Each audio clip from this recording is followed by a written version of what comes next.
আজকে আমার পার্টনার হচ্ছে ফোনে। এই যে এগুলো খাওয়া, এগুলো সার্ভ করা, এগুলো তো মানে এমনিই চলে আসে না, এগুলো দিতে একটু সময় লাগে ওদের। মানে এই ধরো দোকানটা যদি আমার বাবা কাকার হতো তাহলে হয়তো আমি এলেই মুখের সামনে ধরে দিত।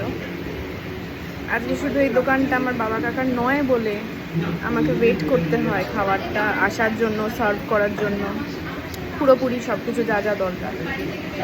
কী করে বোঝাবো এটা কাউকে, কেন খেতে গেলে এত সময় লাগে।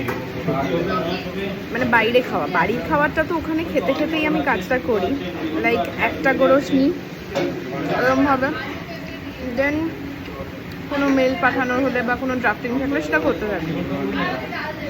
আউটসাইডে এলে একটা মিনিমাম সময় তো লাগেই না।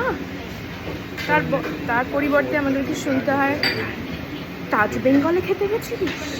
আমি চাই ওনারা আশীর্বাদ করুক যেন এরকম কোনো জায়গায় গিয়ে আমি লাঞ্চ করতে পারি। আপাতত এটাই আমার কাছে তাজ বেঙ্গল।